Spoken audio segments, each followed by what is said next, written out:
the 24 or so books that I read so far this year, I'm going to show you the top 5 that have legitimately impacted my life, caused real change in me.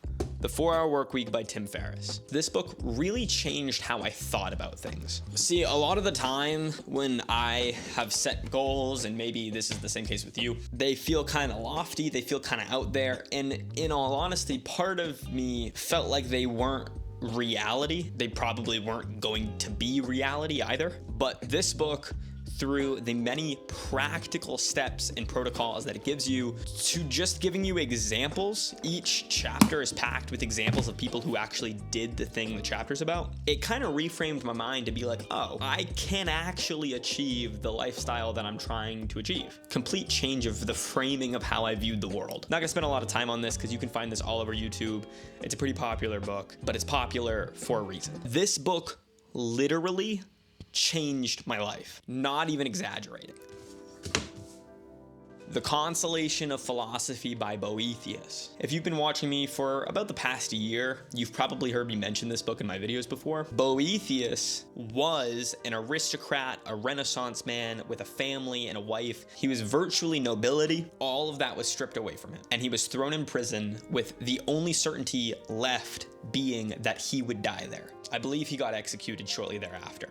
But while he's in prison, he decides to write an absolute banger. The Consolation of Philosophy is him talking with Lady Philosophy personified. You can see that I've highlighted and underlined a lot of this book, taking notes. And so Lady Philosophy in this book is, as the title says, consoling him through philosophical questions that everybody asks. Everything from the problem of evil to materialism to the meaning of life, the literal meaning of life, he covers in this book. And the book is in a conversational format, so as Boethius asks Lady Philosophy these questions, you arrive to the same conclusion that Boethius does by the end of the page. It's an incredible format. The reason I say this changed my life is because last year I got in a car crash. I'll spare you the details. I made a video about it before, and I had read this book 2 or 3 months before this crash, and it completely detached me from material possession. I don't know how to explain it, but like, I was not affected by any material loss, and I've been much less affected by any material loss since. A lot of people, when they think of philosophy, they think of someone reading a book in their room, and that doesn't register as useful.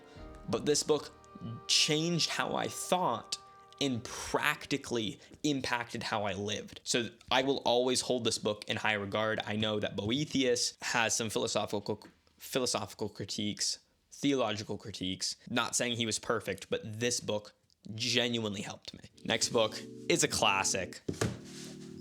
It's a reread for me, The Screwtape Letters by C.S. Lewis. It's so good.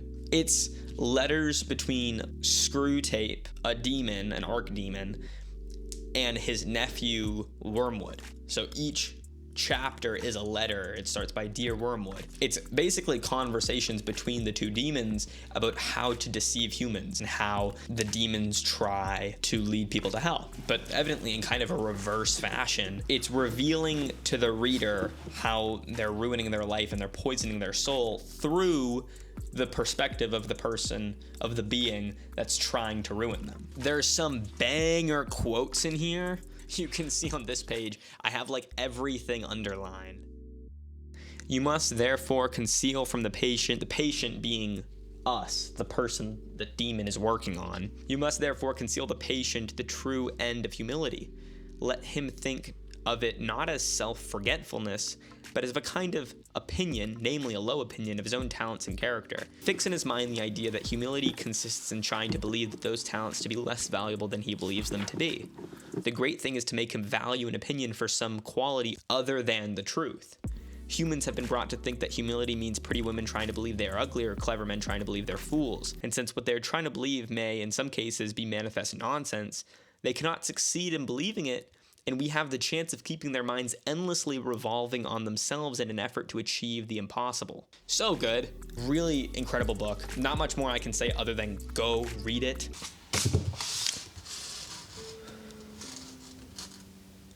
Nihilism, The Root of the Revolution of the Modern Age by Father Seraphim Rose.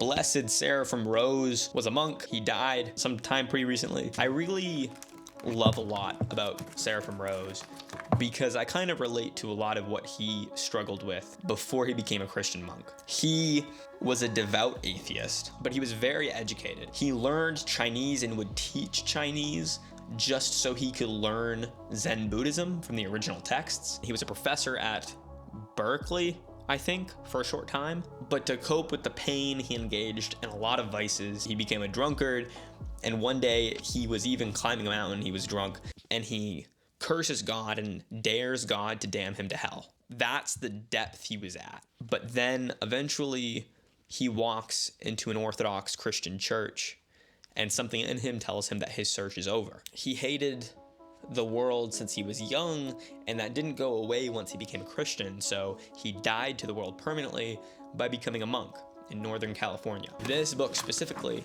is him connecting. It's so good. It's so good. He talks about what nihilism is, and then how it has evolved and what the symptoms of that have been in the new age, in the modern age. And he shows that the end result of that is destructionism. For nihilism is the rejection of meaning itself, turning away from meaning, the turning away from existence itself. And if you face away from existence itself, you are facing towards nothing. And so it is only natural to bring everything into nothingness. And you see that, I believe it's Stalin who said that he wanted to destroy the universe, that he was going down and he wanted to destroy the universe with him. I believe it was Stalin. That's in the book somewhere in here. Oh, it's so good. And he shows how nihilism is a logically incoherent position, but how its symptoms are destruction, are pain, are apathy, violence. You read it and it's 50, 60 years old or something, but it sounds so akin to what we're seeing today. It's so good. I've talked about in videos past my struggle here and there with nihilistic thoughts, bad thought patterns, and this book really helped me on that. Finally, last but not least, oh, so good. There we go. Our Thoughts Determine Our Lives by Elder Thaddeus of Vitovnitsa. This book is really good. Elder Thaddeus was also a monk. He didn't want to move where the Lord told him to move. He wanted to be in solitude, but the Lord called him to not do that and to be helping people constantly. But he obeyed with humility.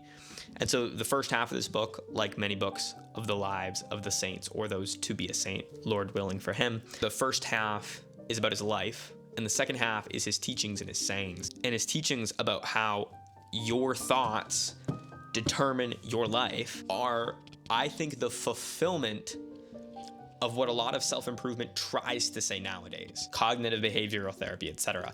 I have Psycho-Cybernetics on that bookshelf back there, and that's a very wooey, new age, spiritualistic book about sort of a similar idea, but it's very empty. This is the Christian, the true, the fullness of that idea, that the way you think legitimately changes your life. And he talks about how developing good thought patterns does have salvific effects on your soul. We have not learned to be obedient to the will of God, but always want our will to be done.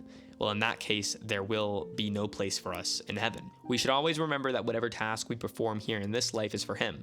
He gives it to us. Whether we are believers or not, whether we are pious or not, we must carry out God's plan. Those were just random quotes. Didn't even look at those before the video, and it's just very, this is the type of book that I want to read more. This is the type of book that cleanses my consciousness. Glory to God. Lord willing, Elder Thaddeus will be canonized as a saint. Would highly recommend this book. And I don't mean to boil this down to some self-improvement message. This is a spiritual book. This book is to be efficacious for your soul. But it's true. It's even true regardless of whether you believe in God or not, but it is true because of God. Our thoughts determine our lives. It's very powerful. Very quickly, I'm going to run through some honorable mention. One of them, I just don't have it with me.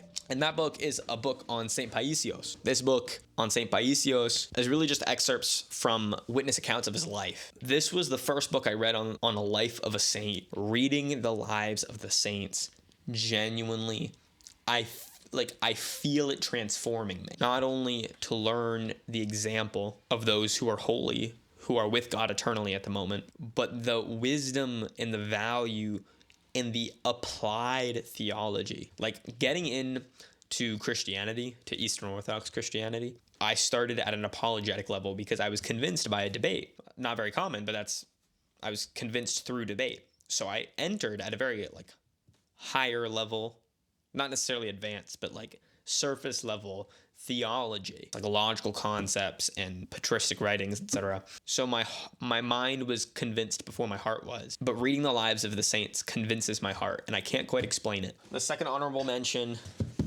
is another book by Father Seraphim Rose, which is The Soul After Death. If you know me a little bit from watching my videos, you'll know that I have struggled with a fear of death in the past, and that was a large part of why I got the book, actually. Father Seraphim Rose compares accounts of people who have died and who have come back, who have been clinically dead and then been resurrected, across continents, cultures, languages, religious traditions, finds the traits that all of those accounts share and compares them what the early church fathers taught about what happens after you die. And it was incredible because there are things that every account has across cultures, languages, times, and the early fathers have talked about it all. Kind of scary, to be honest, but still really good. To be clear, it is not a virtue for me to have read all of these books. Reading is not inherently virtuous. I don't believe in a book religion. Reading is not faith. It can help strengthen your faith, but reading alone is not furthering me in my spiritual life. And I just want to point that out.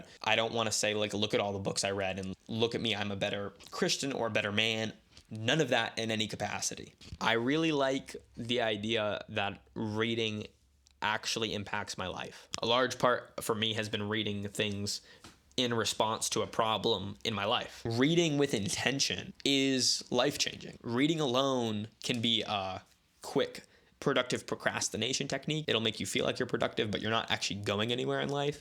But reading with intention not only fast tracks progress, reveals to you truth, changes your perspective, changes how you act, but it also helps you remember more. I read more books this year than I had the past 5 years combined, and I remembered most of each of them. And yeah, it just changes you. Would highly recommend. I hope you enjoyed this video. I hope this video brought you value. I know it was a little bit longer, but I've been wanting to make this video for a minute. If you have any book recommendations you've been reading, leave it in the comments. I am always looking for book recommendations. Thank you for watching. I'll see you in the next video.